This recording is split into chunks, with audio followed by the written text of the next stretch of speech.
Praticar esporte sempre será algo benéfico para a nossa saúde física, claro, aliado a um acompanhamento médico e uma alimentação saudável. Mas além da saúde física, o esporte é de grande ajuda também para a nossa mente, podendo ser uma válvula de escape para o estresse, a ansiedade e a depressão. Por outro lado, alguns esportistas podem ter o efeito contrário com a chegada de competições e até serem pressionados por outras pessoas, afetando o psicológico. Hoje, no Bendita Hora, vamos ver melhor as vantagens e desvantagens do esporte para a psicologia humana. Acompanhe com a gente. Estou recebendo aqui na Rede Vida de Televisão, mais uma vez, Elaine Santos. Muito obrigado. Muito obrigado por estar aqui. Como é bom receber você de novo. Ó, a Elaine, ela é psicóloga famosíssima, trabalha com psicologia do esporte, mas ela tem o que a gente fala hoje de lugar de fala. Ela é atleta, né? Então, né, foi jogador. Atleta é sempre atleta, mas jogou vôlei, né?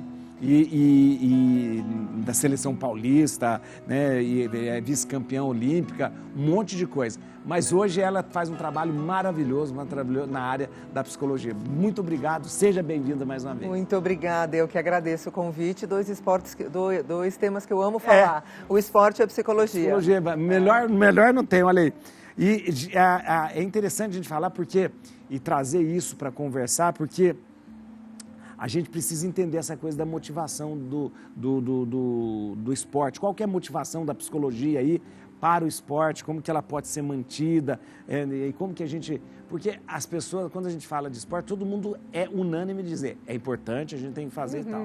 Mas ter essa coisa da vontade de fazer, da onde que a gente tira isso, justamente, né? A motivação vem de um motivo, né? Eu quero praticar esporte por quê? Então, tenho atletas e jogadores. Jogadores de final de semana que brincam, enfim. Os atletas já é mais específico, tem uma carreira dentro do esporte. Então, onde eu quero chegar, o que eu quero fazer, quero uma seleção brasileira, enfim. E para isso... Você coloca aquele destino, um foco e fala, eu vou perseguir aquilo. Isso, exatamente. E para isso, o atleta se prepara física, técnica e taticamente, mas ele não se prepara mentalmente. E onde tudo acontece? Na quadra, ansiedade, medo, preocupação, precisa entregar resultado. E aí, se o mental não está ok, como é que vai fazer? Como é que vai trabalhar? Não segura. Por isso que tem esses altos e baixos de atleta. Na base, né, que a gente fala que ainda não é profissional, muita cobrança dos pais, alguns pais frustrados, depositam no filho essa frustração e aí gera uma ansiedade. Então, a ansiedade, as emoções, né, medo, raiva, tristeza, alegria, elas têm os dois lados. Então, você precisa aprender a fazê-las a trabalhar ao seu favor. Então, por exemplo, a raiva. Tem a raiva que te descontrola. E aí você vai ter uma reação desproporcional ao fato. Agora, tem a raiva positiva. Tem a raiva positiva. A gente também sente isso em casa, por exemplo. Ai, quero abrir um pote, não consigo, você fala, ai, que raiva. É verdade. E abre, então você acionou aquela raiva positiva. E para o atleta isso é muito bacana também, para superar algum obstáculo, alguma fase. Agora, a grande maioria não tem o controle da raiva. E aí ela extrapola. No beach tênis taca a raquete, quebra tudo. É um show. Porque a raiva a raiva, ela até um certo ponto, ela vai nos ajudando. Motiva, faz isso, tá. Mas quando eu perco o controle, ela passa. O famoso deu branco, não me lembro de nada. É verdade. Que a pessoa fala, nossa, Agora, essa coisa da ansiedade. Existe mesmo essa coisa pré-competição da ansiedade? A pessoa vai participar de alguma coisa. Existe mesmo? E isso pode atrapalhar? E pode prejudicar o desempenho? Também as duas ansiedades. Também. A ansiedade positiva e a ansiedade negativa. Isso. A ansiedade negativa, ela vai te atrapalhar. A positiva é legal, porque, ai, que delícia, aquele frio na barriga, eu vou jogar um torneio amanhã, estou preparado, consigo, Não ter isso é ruim. Não ter isso é ruim. A pessoa, nem tô aí. Não, tem que ter. Agora, eu tratei atletas que passavam mal um mês antes do torneio. Brincando. Passando mal. E no dia do torneio chegava passando fisicamente mal. Isso é ansiedade. Imagina que desgaste para a pessoa. Exatamente, não pode, isso não pode. Mantém a ansiedade positiva, agora a negativa, pica ela, joga fora. Ansiedade, gente, é tentar lidar com aquilo que não existe. Então, por exemplo, o atleta, ele quer controlar toda a situação. Então, com quem que eu vou jogar, o que que eu vou fazer, ele já desenha todo e lá acontece alguma coisa diferente e não sabe lidar. Então, interessante que essas coisas, eu acho interessante como você fala, a gente não, você não é categórico e diz, não, a raiva não é bom, a raiva é boa, não, tudo ela tem que ser, essas emoções existem e elas devem existir, porque a gente é ser humano, elas vão existir, mas elas precisam ser conduzidas e até usadas para o nosso favor, né? Tem que andar na coleira, eu brinco com meus pacientes, tem que andar na coleira, não pode deixar ela embora. Tem tudo isso. Eu falo, tem aquela coleira, o cachorrinho vai embora, deixa um pouco, aí puxa. Não pode, tem que ser a coleira do cachorro bravo, aqui no cantinho. E eu digo assim, por exemplo, a tristeza. Não tem como a gente não sentir tristeza. Diante de um fato. Não depende da gente, ela chega. E tudo bem por isso. Agora, o que eu vou fazer com ela? Então, eu falo, quando ela chegar, pergunta a ela o que ela quer. O que você veio fazer aqui? Me fala o que aconteceu. Depois que ela te falar, vai procurar a irmãzinha dela alegria, procura a solução. E o que acontece, eles ficam presos na emoção negativa, no medo negativo, tem o medo positivo também. O medo positivo é o que protege a nossa vida. Protege a gente, né? É verdade. Não vamos Ai de nós se não tivesse medo, né? Ia ser complicado. Isso. Agora, o medo que paralisa. Elaine, eu tenho medo de jogar mal. Tenho medo de torneio. E aí aciona um botão no nosso cérebro que está em perigo. Aí a descarga de adrenalina acontece, você perde o raciocínio lógico, o braço encurta, ninguém com medo tem movimento hiperestendido, o braço encurta e o que vai acontecer? Pronto, você não vai jogar. Vai, mas nunca que vai jogar. Agora, medo por quê? Aí você tem que descobrir, né? Como, por exemplo, uma prova. Eu tenho medo de fazer prova. Todos os adolescentes, como se fosse um bicho-papão. Você estudou? Está preparado? Vai e faz a prova. Mas não. Então, assim, se você treinou, está preparado, vai lá e faz. Não precisa ter medo, ou assim, o medo que é construído, o medo crença, que é o que a gente constrói. Então, esse joga fora também. E aí é o autoquestionamento. Você deve estar perguntando, como é que faz para jogar? Autoquestionamento. Medo por quê? Ameaça a minha vida ou não? O que eu quero? Por que eu estou com esse medo? Né? Interessante. Agora, deixa eu te falar uma coisa. Você você é jogadora, foi jogadora, teve treinadores e tal.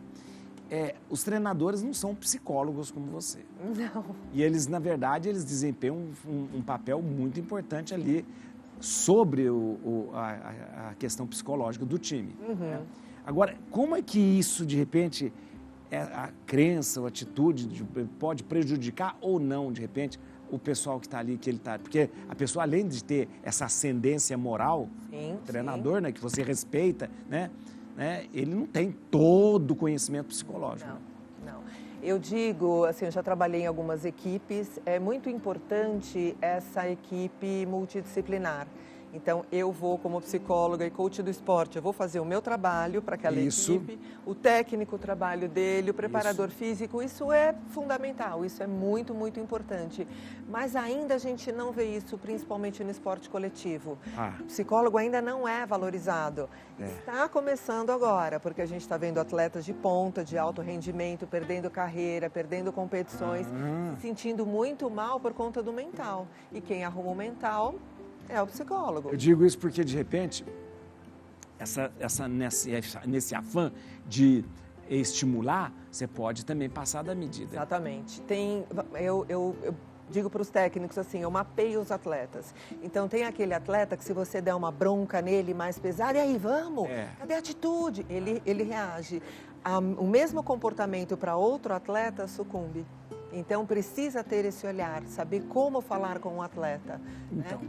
Que tipo de liderança? Eu tenho a democrática, que é a que eu mais gosto, né? Tem uma hierarquia, então é a democrática, o técnico quem manda, mas ele ouve os atletas. Tem a liberal, que todo mundo faz o que quer e está tudo bem, e tem o autocrata, eu mando e o atleta obedece. Esse não é bacana, é bacana o democrático para saber como é que vai fazer, como é que eu vou falar, como é que a outra pessoa funciona. E o fora, quadra, é muito importante. Isso.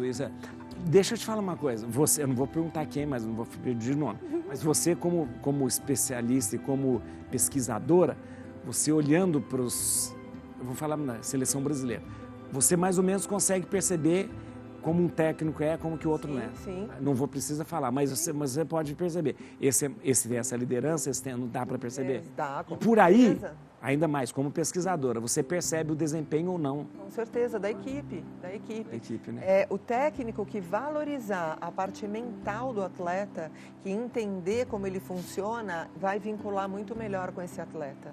Porque a pressão é muito grande que o atleta tem. Para resultado, para patrocinador, precisa entregar, é o emprego dele. Emprego, né? Carreira, vida, tudo Exatamente. dele. Então, a pressão é muito grande. Se não houver uma maneira, ferramentas para que ele saiba lidar com essas situações, a pressão fica muito grande. E aí, complica. Interessante, olha aí, interessante. Eu vou só dar um recado ali. Você vai tomar café. Vou tomar café, Ótimo! claro. Café é feito pra você, por isso que... Eu vim pra isso. É pra isso. É com açúcar ou sem açúcar? Sem nada. Você já ficou bravo comigo da Já. outra vez. Assim, Obrigada. Tem uma pergunta para a Elaine. Vamos ver. Por que o aprendizado de uma situação é mais relacionado às derrotas do que com as vitórias? Pessoal, você perdeu, você fala assim, isso vai te ajudar, isso vai te ensinar muito, né? Aí entra a tristeza. Interessante. Todo mundo acha que é ruim sentir-se triste, mas não é. É a única maneira que a gente para avaliar. Você pode ter tido um desempenho abaixo e ter vencido o jogo. Você não vai pensar. Você vai pensar na vitória. Exatamente. Tá tudo a alegria bem. chegou, tá tudo bem, ok. Agora, quando você perde, você entra em contato com aquilo. O que aconteceu? Por quê? O que eu fiz? Então, ela é extremamente importante. Só não pode se instalar para não gerar o medo. Justamente. De não jogar mais. A tristeza deve ser passageira. É. Passageira. Até 30 dias a gente chama de melancolia. Primeiro vem uma tristeza, depois ela evolui para uma tristeza um pouquinho mais profunda, que é a melancolia. Ela precisa passar em 30 Também precisa dias. passar. Precisa passar. Isso. Aí, não passando, não resolvendo o fato, vai evoluir para depressão leve, moderada ou grave. É um crescendo, assim. crescente. Muitas pessoas falam, eu estou com depressão, quando na verdade está... É uma tristeza. É uma tristeza mal elaborada. Nossa, mãe, interessante. Então, a tristeza chegou, a gente não oferece uma cadeira para ela sentar. Pergunta o que ela quer. Fala, o que você quer? Deixa ela de pé, desconfortável. E aí... Desconfortável, isso mesmo. Eu gosto muito do lúdico, e aí eu uso umas personagens que eu desenvolvi, não sei se dá... Daqui a pouco a gente vai falar sobre esses personagens aqui, viu? Aqui, ó. Tá vendo? É o senhor negativo. Interessante. Ele tem uma nuvenzinha na cabeça. Então, muitas pessoas ficam, ai meu Deus, olha que triste a minha vida, que isso. Ok, só que dá café para ele, dá chá, bolachinha, ele não vai embora. Não vai embora, vai se instalar, vai se Vai instalar. instalar. Aí eu falo, ouve o que ele falou, entendeu a mensagem? Imediatamente procura o irmão dele, ó, senhor positivo. Não à toa, ele tem 4 lâmpadas na mão. Para cada desafio, eu não chamo de problema, eu chamo de desafio. Para cada desafio que você tiver, entenda qual é o desafio e foca na solução. No mínimo 4, sempre tem. É que a gente mantém o foco... Porque a gente dá... Dá bolachinha para o senhor negativo, não pode? Como trabalhar a derrota em competições. Veja esse VT, depois eu vou perguntar aqui. Em uma competição, são vários os fatores que podem levar a uma derrota. Alguns podem estar relacionados à preparação física ou mental, pressão, ansiedade, condições climáticas, falha nos equipamentos, erros da arbitragem e outras inúmeras variáveis. Mas existe uma que deve ser olhada com muito cuidado: o impacto psicológico.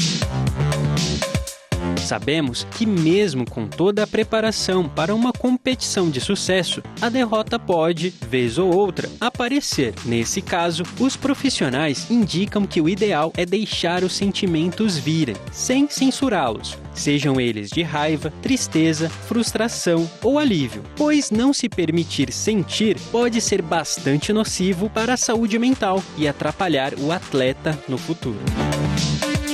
É importante também ter um olhar atento e analítico sobre a performance realizada e tirar dela os pontos positivos, as oportunidades para melhorar, o aprendizado com a derrota em si e com o sucesso do adversário. A dica é recalcular as rotas e olhar para as metas que foram estabelecidas e procure entender onde está tendo mais dificuldade no aspecto físico, técnico, tático e mental. Não desistir diante das derrotas e seguir focado com a maior disciplina. Falou que é interessante, deixa com que as emoções venham e possa fluir, né? E possa fluir, interessante, né? Sim, porque a derrota não necessariamente é uma falta de preparo, pode ser mérito do adversário. E isso a gente não pensa que é verdade. O erro, né? Os atletas ficam muito presos no erro. O erro, ele vai acontecer e às vezes o erro não foi seu, foi o mérito do adversário que te levou ao erro, né? Agora, colocar essas emoções para fora, sim, é super importante falar sobre.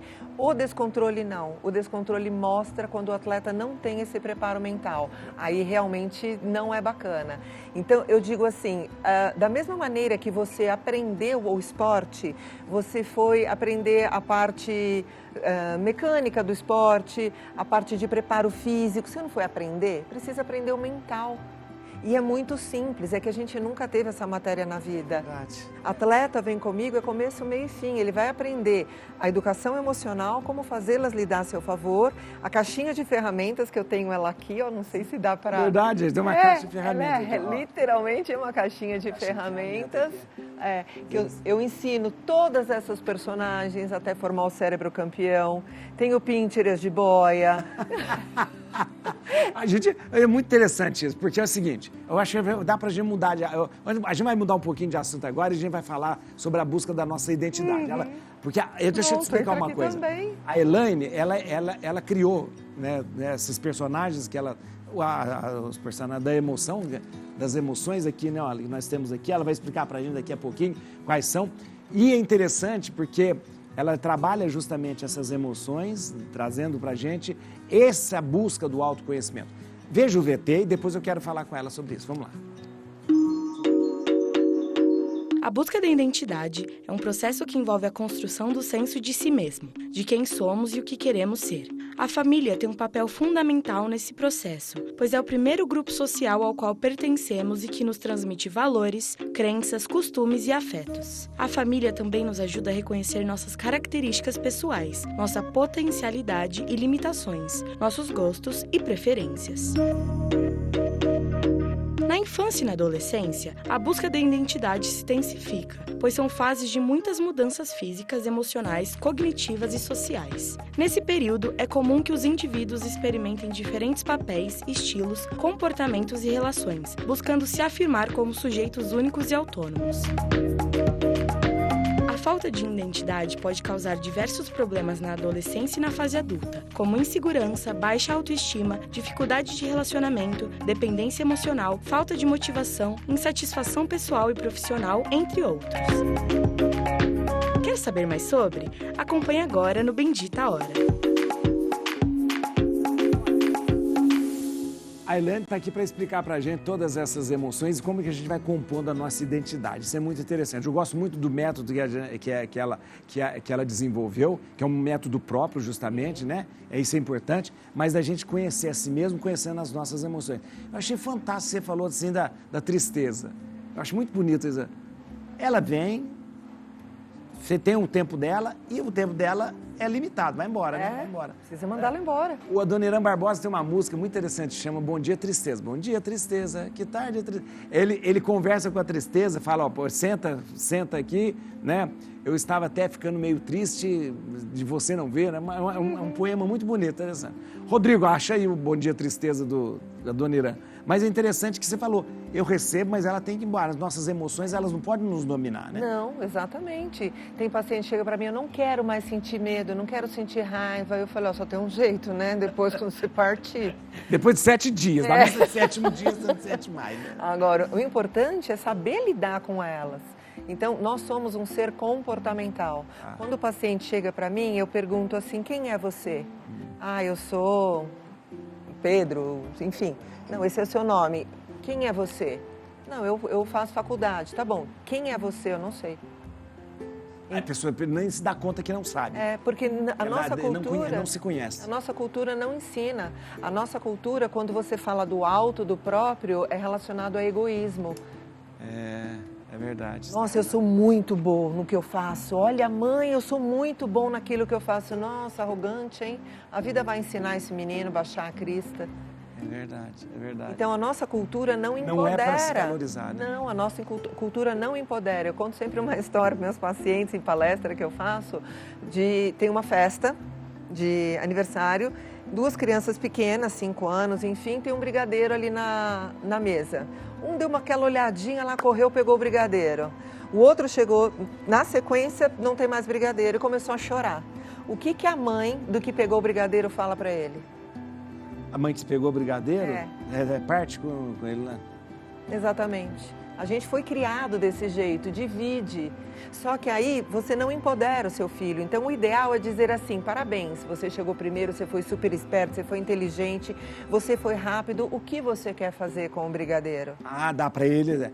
Sei. Porque se ele foi bem criado, com valores, com base moral, naturalmente ele vai dividir. Ele vai dividir. Agora, que mensagem você está dizendo? Não importa o que você faça, você vai ter que dividir, porque se você chorar, você ganha. Está falando para o outro. Você nem precisa lutar por nada, basta você chorar. Isso. Basta Entendeu? você chorar, é verdade. E aí é criação, eu falo. Criança não nasce ansiosa, criança não nasce nervosa. Chega a mãe para mim e fala, olha, minha filha é muito nervosa, ela nasceu assim. Não, gente, criança não nasce nervosa. O entorno, isso que falou no propaganda, enfim, é esse entorno, é essa família. Como funciona essa família? Aí você vê uma criança ansiosa, ontem mesmo eu estava num torneio vendo uma criança extremamente ansiosa, quando eu olho o pai chacoalhando o pé, assim, a mãe toda agitada. A família toda ansiosa. Aí você falou, da onde que vem, né? Não tem como. Agora, autoconhecimento não tem outra maneira de você saber. Se você sabe como você funciona, fica muito mais fácil. Aí as personagens, que eu te falei, o Pinscher. Deixa eu mostrar, vamos mostrar. É uma analogia, gente, com comportamento. Eu amo animal, todo mundo sabe. Todo mundo sabe que Pinscher tem um capeta no corpo, né? É verdade. Foi ele, não fui eu. Foi. Perfeito, é isso. Aí o que o Pinscher faz? Ele tá ali endemoniado, você bate o pé, ele corre. É verdade. Né? Agora, olha a cara dela. Toda boazinha. A jiboia, gente, é um comportamento. Pensa como ela faz. Ela não vai direto lá. Ela para, ela recua, ela vai outra vez, ela analisa, ela é paciente, ela espera até ela dar o bote certeiro. Então eu falo para os meus pacientes, não seja Pinscher, pelo amor de Deus, seja uma jiboia.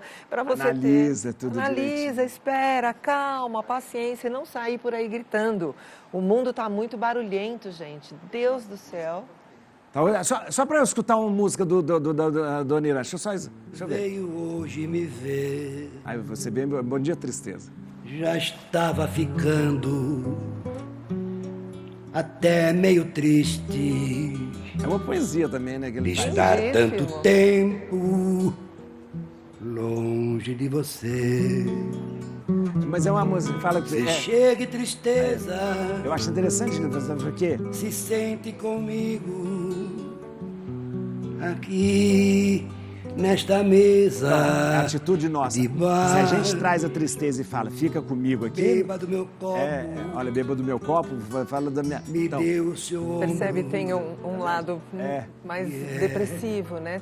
Para eu chorar. Tá vendo? A gente tem que ter essa atitude. Eu achei muito interessante isso. Eu acho que eu vou falar com as pessoas também quando for...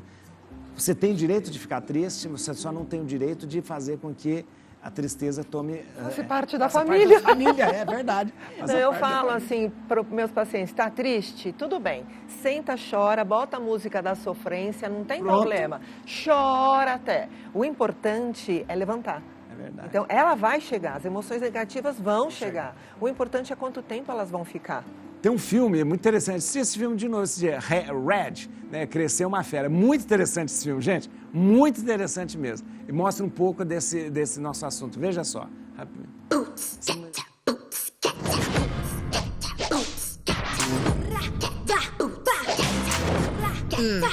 Bora lá. Eu sou sou Meiline. Eu visto o que eu quero, falo o que eu quero todos os dias, sem exceção. Eu sei, é muita coisa, mas eu não posso vacilar. C'est blanc, fromage blanc. Tem que ter foco, certo? Fortão! Esse vai ser o melhor ano de todos. E nada vai me atrapalhar. Isso aí! Do mesmo estúdio de Divertidamente e Os Incríveis.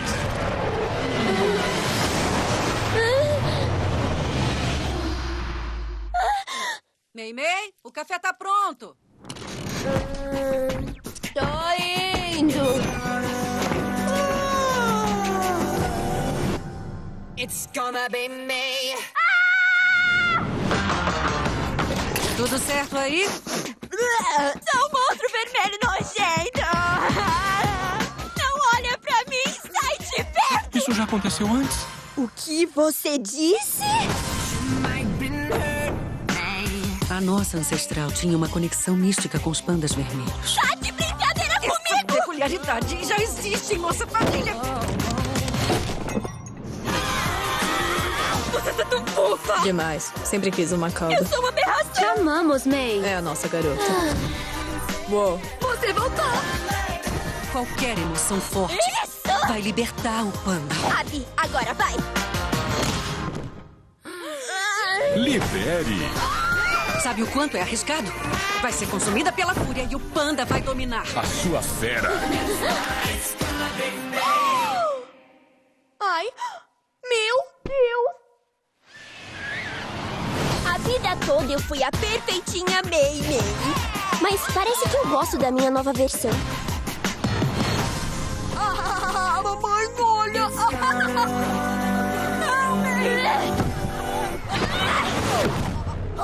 Red, crescer é uma fera. Interessante, o filme é uma alegoria sobre a questão da emoção. Cada vez que ela liberava emoção, ela se tornava uma fera, né? Uma fera. Interessante, você tem os bonecos da emoção aqui, né? Eu tive um desafio de trabalhar com crianças muito pequenas, 2 anos e meio. E aí não tinha material lúdico sobre emoções. E eu gosto muito do lúdico, deu a perceber, né? Tenho muitas personagens. E aí eu desenvolvi esses bonecos, o medo, raiva, tristeza e alegria. Alegria, tristeza, a raiva e o medo. Olha que interessante, gente. Que interessante. E agora, esse mundo que a gente está vivendo, eu digo até pós-pandemia, me pediu para que criasse outros. Mais emoções? Mais emoções. De 4 vão ser 18. 18? Vou te mostrar em primeira mão aqui. A primeira mão aqui, olha, aqui dá para ver. O Wilson. O Wilson aqui, ali, ó. Olha. Essas são os bonecos da emoção. Então vai ter tem o debochado, tem o invisível, tem o enlouquecido, tem o inseguro, né? Vão ser 18. E sabe o que eu acho muito bacana? Assim, eu sou bem suspeita para falar, mas eu percebo muito a problematização. Os filmes, eles trazem o problema, mas não trazem como solucionar. Como superar. É verdade. Só desperta de entendeu? Então, tá bom, eu sei que meu filho é nervoso, ansioso, é isso. Como é que eu resolvo? Eu acho que falta muito isso. Os pais, hoje em dia, estão num dilema muito grande, porque a nossa geração é raiz, né? Essa geração é extremamente super protegida, precisa sim, não dá mais para ficar na rua como a gente ficava, enfim. É verdade. Mas os pais não estão encontrando um equilíbrio, não estão sabendo lidar. Tem razão, às vezes a gente critica, mas a gente também não dá solução. Exatamente. Tem pais que falam para mim, como é que eu faço para lidar com o meu filho que é pequeno? Eles não sabem. É verdade. Entendeu? O mundo mudou muito, gente. Precisa aprender. Olha como o tempo passa que eu não aguento. Ó, mais uma vez aqui, eu tenho que agradecer. Muito bom. É muito bom quando você vem aqui. Rápido. Olha, passa muito rápido, viu? Olha, vou te falar uma coisa. Eu queria dar que você seguisse agora a Elaine no Instagram para você ter mais conteúdo, para talvez você até um dia conversar com ela, ou então levar a Elaine para uma palestra, para um encontro, ou então para que você pudesse até ter esse contato, que é muito importante mesmo. @Elaine Santos Psicóloga. @Elaine Santos Psicóloga, tá aqui, ó. Você entra agora no Instagram, curta, Curta não, gente. Segue no Pode curtir também. No Instagram, para você conhecer todo esse trabalho maravilhoso. Obrigado, viu? Eu que agradeço. Muito obrigado. Muito obrigada. Obrigado mesmo, viu? Olha. Obrigada. Vai voltar aqui, hein? Ó, para eu apresentar a família toda, os 18. Boa, assim que eu tiver com as crianças prontas, eu trago. A gente vai encerrar o programa hoje com o clipe Conquistando o Impossível, com a cantora Jamile e o grupo Harmonia. Obrigado vocês que ficaram com a gente. Amanhã a gente se encontra ao meio-dia, viu, gente?